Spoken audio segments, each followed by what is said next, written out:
Legenda Joko Tarub.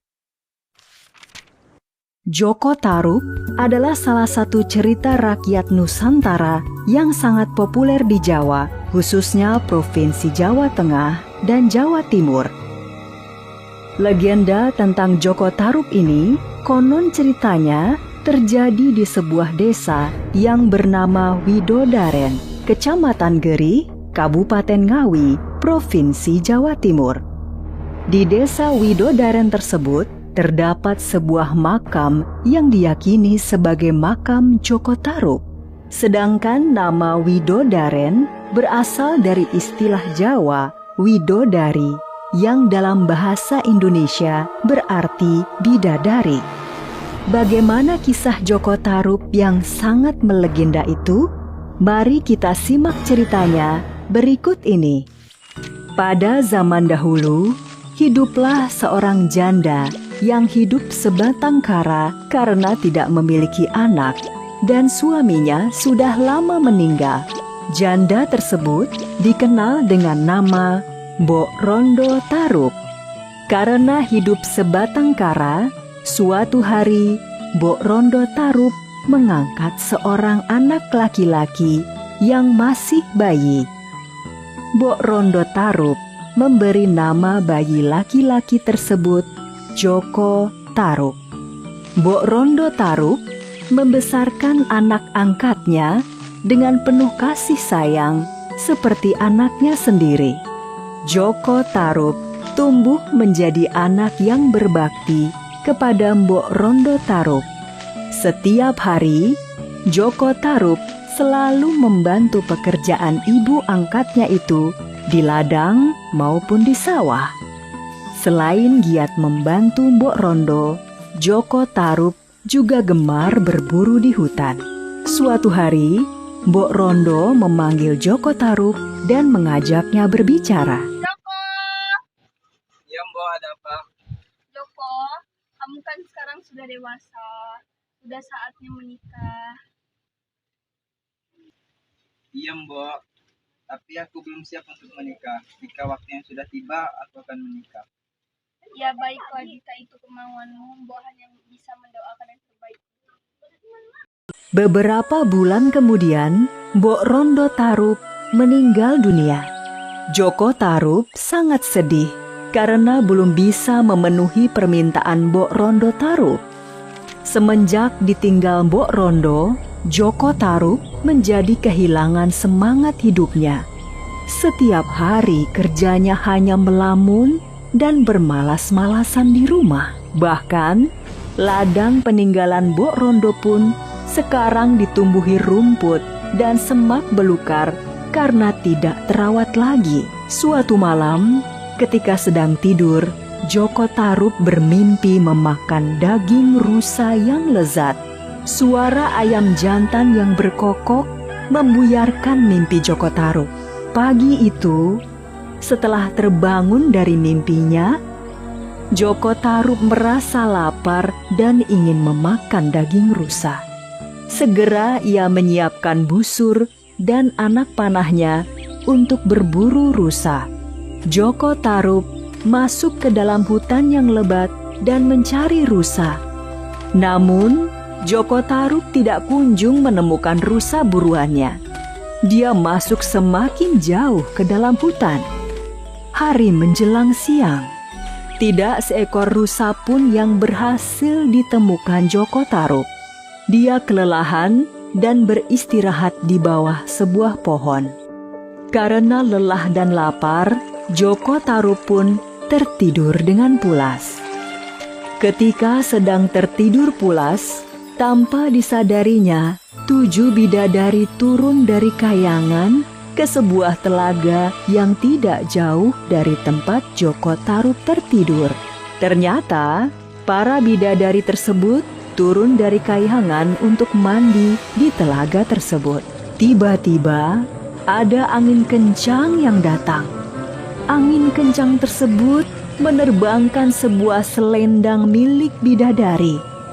Para bidadari yang sedang asyik mandi tidak menyadarinya. Angin membawa terbang sebuah selendang bidadari dan jatuh di dekat Joko Tarub yang sedang tidur. Sore hari, ketika matahari hampir tenggelam, para bidadari pun kembali ke kayangan. Dengan menggunakan selendangnya, mereka terbang ke kayangan. Ketika hendak kembali terbang ke kayangan, seorang bidadari kebingungan mencari selendangnya. Kemana selendangku? Sementara itu, Joko Tarub bangun dari tidurnya dan terkejut melihat ada selendang di dekatnya. Wah, selendang siapa ini? Bagus sekali. Seumur-umur baru kali ini aku melihat ada selendang seindah ini. Ketika sedang mengagumi selendang yang ada di depannya, Joko Tarub tiba-tiba mendengar suara perempuan menangis.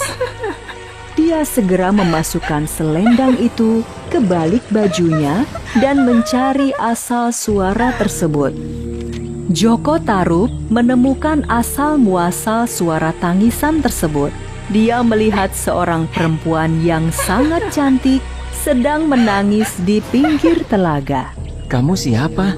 Kenapa berada di tengah hutan seperti ini? Apakah kamu ini jin atau lelembut penghuni hutan ini? Namaku Nawang Wulan. Aku bukan jin atau lelembut. Aku adalah bidadari yang turun dari kayangan. Selendangku hilang sehingga aku tidak bisa terbang kembali ke kayangan.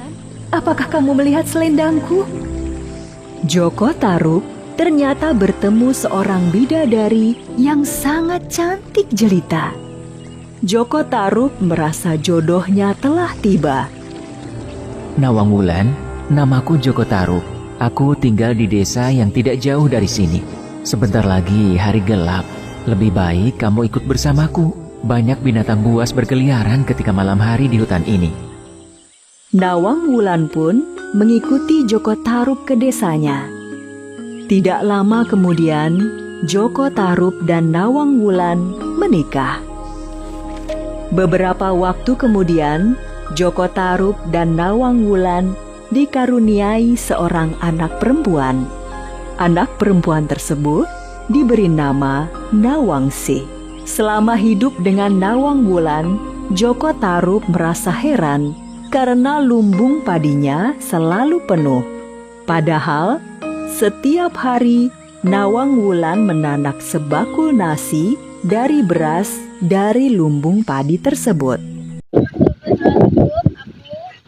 Aku tinggal ke sungai, tolong jaga apinya dan jangan suka tutup. Joko Tarub yang selama ini heran dengan lumbung padinya selalu penuh, mengabaikan pesan istrinya agar tidak membuka tutup kukusnya.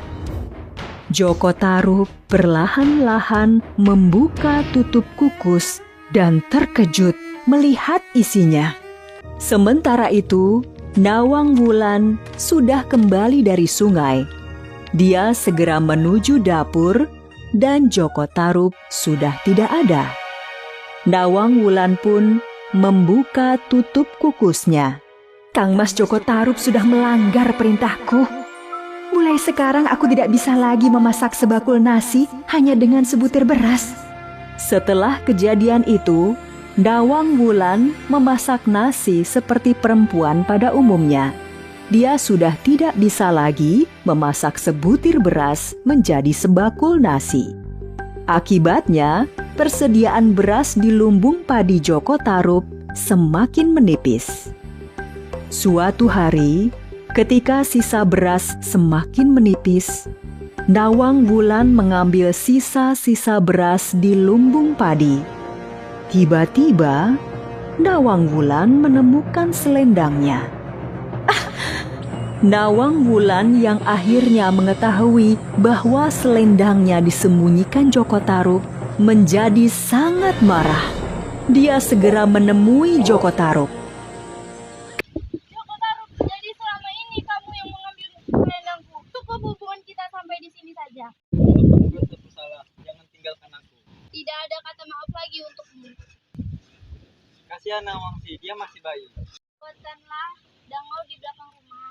Sarana Nawangsi di dekat dangau itu. Aku akan datang setiap hari untuk mengambilnya. Nawang Wulan dengan selendangnya segera terbang kembali ke kayangan. Seperti janjinya, setiap malam Nawang Wulan turun untuk menyusui Nawangsi.